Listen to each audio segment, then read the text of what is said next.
Uma governadora negra recém-eleita, Maria Batista, havia sido investida na liderança de um dos maiores estados do país. Reconhecida pelo seu compromisso com os direitos civis e a justiça social, ela representava a esperança para milhares de cidadãos que por muito tempo haviam se sentido marginalizados.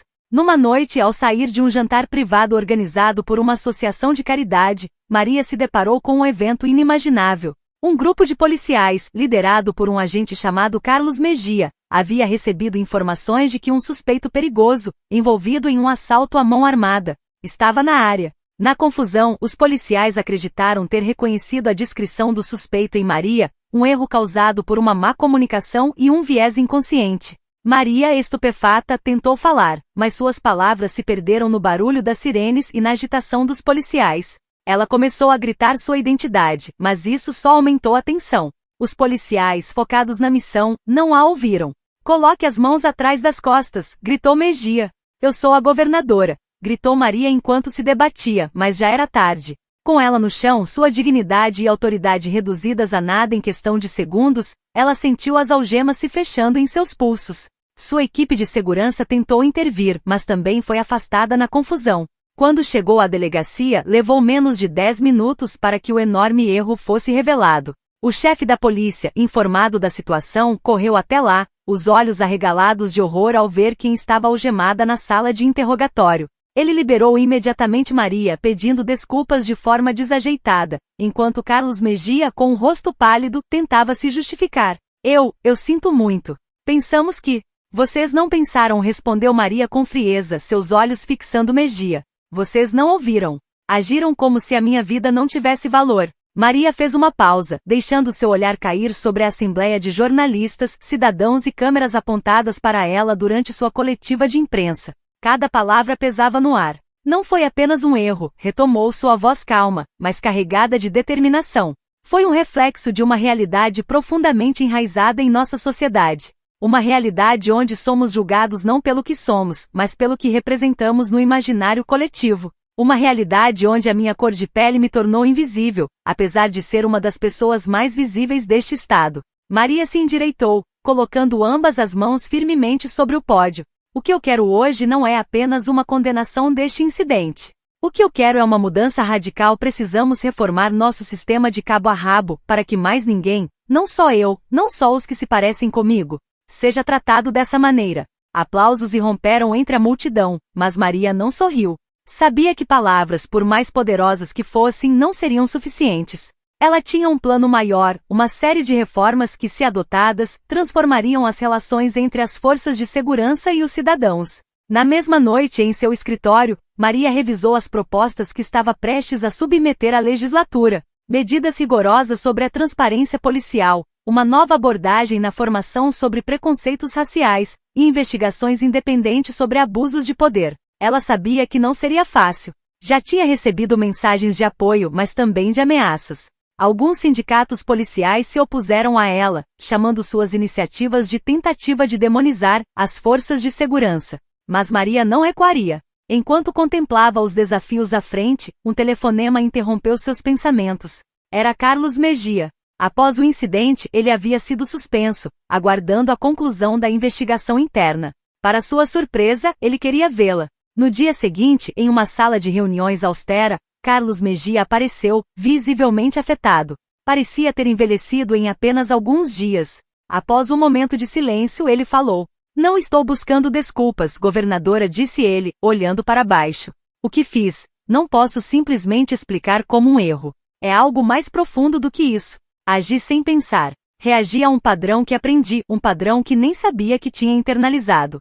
Maria permaneceu em silêncio, ouvindo-o atentamente. "O que você disse na coletiva de imprensa, você estava certa. Não pensamos.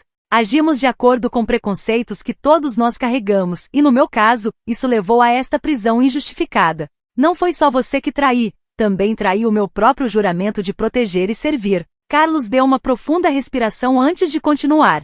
"Não sei o que a investigação concluirá, mas queria que soubesse que aconteça o que acontecer. Estou disposto a contribuir para a mudança que você quer ver. Se precisar de mim para falar com os outros policiais para ajudá-los a entender o que só compreendi tarde demais, estou à disposição."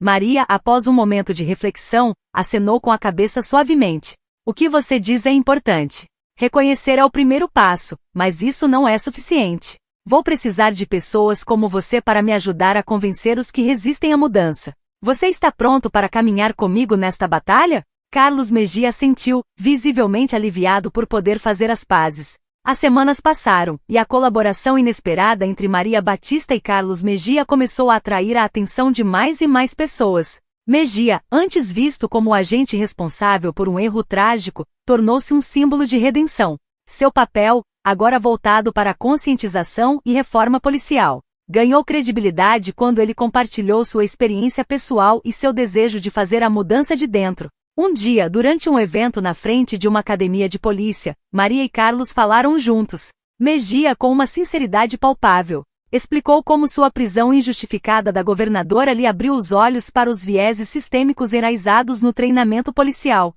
Eu pensava que era um bom policial, confessou Mejia diante de uma multidão composta por recrutas, veteranos e cidadãos.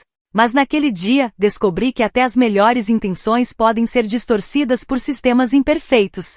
Prendi alguém sem verificar os fatos, simplesmente porque uma série de estereótipos invisíveis prevaleceram sobre a minha capacidade de raciocinar. Se isso aconteceu comigo, então pode acontecer com qualquer um. Maria se aproximou do microfone depois dele. Não estamos aqui para culpar os indivíduos, mas para repensar a maneira como treinamos, orientamos e avaliamos as forças de segurança. Nossa sociedade depende de uma polícia justa, uma polícia que protege, não que aponta incorretamente. Precisamos aprender com o que aconteceu não para condenar, mas para construir um futuro melhor. Essa iniciativa deu frutos. Sob a liderança de Maria, um programa piloto foi lançado em várias academias de polícia pelo estado. O programa integrou treinamentos aprofundados sobre preconceitos inconscientes, mas também diálogos regulares entre a polícia e as comunidades marginalizadas. Carlos Mejia participou ativamente, ajudando a quebrar as barreiras entre as forças de segurança e os cidadãos. À medida que as academias de polícia começaram a adotar os novos treinamentos, surgiram grupos de resistência, alimentados por aqueles que viam essas mudanças como uma ameaça à sua autoridade e aos seus métodos estabelecidos. Numa noite, Maria recebeu uma carta anônima deixada em seu escritório. O conteúdo era uma série de ameaças veladas, acompanhadas de fotos de Carlos Mejia e dela mesma, tiradas durante suas intervenções públicas. A carta anunciava que o trabalho deles não passaria despercebido e que seus esforços para reformar a polícia seriam impedidos por todos os meios possíveis.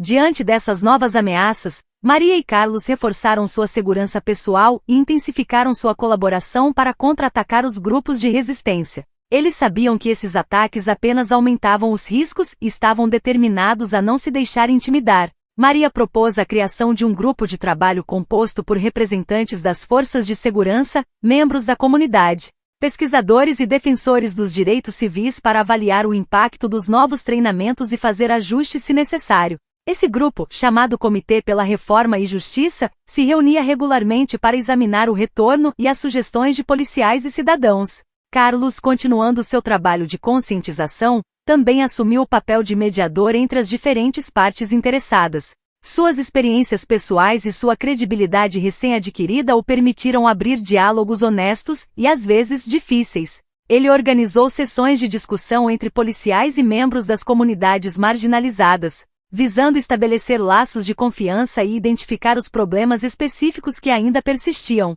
Com o passar dos meses, os resultados começaram a ser sentidos.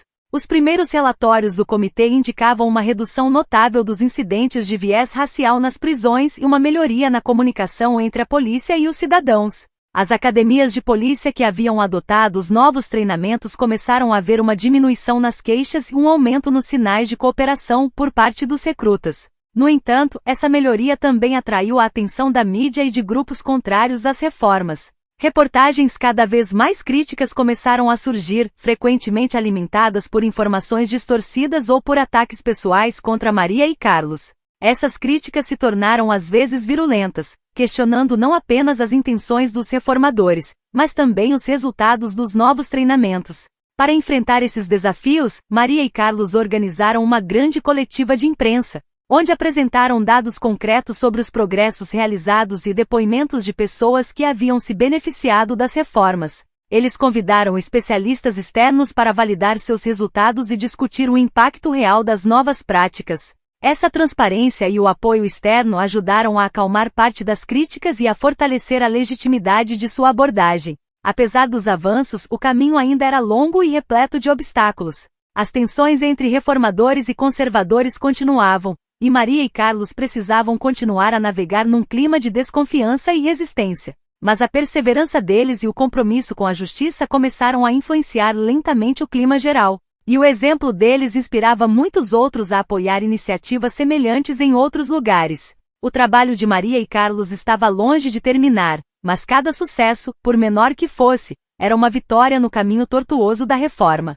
Eles sabiam que a verdadeira transformação exigia um compromisso constante e uma disposição para superar obstáculos na construção de uma sociedade mais justa. Assim termina nossa história, mas as lições que ela transmite ecoam profundamente. A luta pela justiça é uma jornada contínua, e cada um de nós tem um papel a desempenhar. Como Maria e Carlos, que possamos encontrar força para lutar por um mundo onde cada voz seja ouvida e cada indivíduo tratado com dignidade.